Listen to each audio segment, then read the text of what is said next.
మౌర్యాలు పరిశీలించారు. ఆగస్టు 15 నుంచి రాష్ట్ర వ్యాప్తంగా అన్నా క్యాంటీన్లను ముఖ్యమంత్రి చంద్రబాబు నాయుడు ప్రారంభించాలని నిర్ణయించడంతో మూతబడిన అన్నా క్యాంటీన్లకు మరమ్మతులు చేస్తున్నారు. మరమ్మతు పనులను ఎమ్మెల్యే ఆరణి శ్రీనివాసులు, కమిషనర్ మౌర్యాలు పరిశీలించారు. మొదట ఎంఆర్పల్లి పంచాయతీ ఆవరణలోని అన్నా క్యాంటీన్ ను పరిశీలించారు. అనంతరం షాదీఖానా సమీపంలోని క్యాంటీన్ ను, శ్రీకాం కాలేజీ సమీపంలో ఉన్న క్యాంటీన్ ను, అనంతరం సిమ్స్ హాస్పిటల్ ఎదురుగా ఉన్న అన్నా క్యాంటీన్లను పరిశీలించి పనుల పురోగతిపై కమిషనర్ తో ఎమ్మెల్యే చర్చించారు. ప్రస్తుతం జరుగుతున్న అన్నా క్యాంటీన్ పనులు ఆగస్టు 4వ తేదీకి పూర్తవుతాయని కమిషనర్ మౌర్య ఎమ్మెల్యేకు వివరించారు. పేదలకు నాణ్యమైన భోజనం 5 రూపాయలకే అందించాలన్న ముఖ్యమంత్రి చంద్రబాబు నాయుడు ఆకాంక్షలకు అనుగుణంగా స్వాతంత్ర దినోత్సవం నాడు అన్నా క్యాంటీన్లను ఎన్డీఏ ప్రభుత్వం ప్రారంభిస్తున్నట్లు ఎమ్మెల్యే ఆరణి శ్రీనివాసులు తెలిపారు. తమిళనాట జయలలిత ప్రారంభించిన అమ్మా క్యాంటీన్లను డీఎంకే ప్రభుత్వం కొనసాగించిందని, పేదల పట్ల తమ ఔదార్యాన్ని చాటుకుందని ఆయన చెప్పారు. అయితే గత 5 ఏళ్ల జగన్మోహన్ రెడ్డి రాక్షస పాలనలో పేదల పొట్టగొట్టారని ఆయన విమర్శించారు. చంద్రబాబు నాయుడు తాను తిరిగి ముఖ్యమంత్రి కాగానే అన్నా క్యాంటీన్లను ప్రారంభించాలని నిర్ణయించడంతో క్యాంటీన్ల మరమ్మతు పనులు వేగంగా జరుగుతున్నాయని ఆయన తెలిపారు.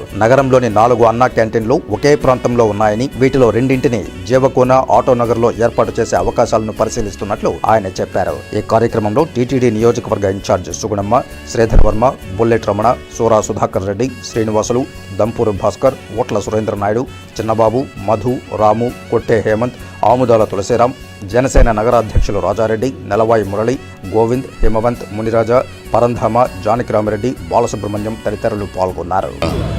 సూపర్ 6 పథకాలలో మొట్టమొదటిదిగా పేదవాళ్ల ఆకలి తీర్చే అన్నా క్యాంటీన్ని గత ప్రభుత్వం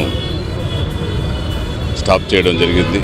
అది వెంటనే పునరుద్ధరించాలనే ఒక ముఖ్య ఉద్దేశంతో ఈరోజు తిరుపతి నియోజకవర్గంలో 4 అన్నా క్యాంటీన్లు మరలా ఉండేది.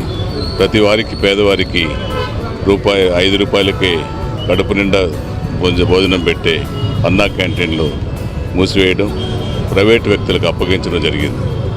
అది కూటమి ప్రభుత్వం ఏర్పడిన వెంటనే ఈరోజు మరలా పునరుద్ధరించి 5 రూపాయలకే కడుపు నిండా భోజనం పెట్టే పథకాన్ని అన్నా క్యాంటీన్ ద్వారా కూటమి ప్రభుత్వం ఏర్పాటు చేయడం చాలా సంతోషిస్తున్నారు.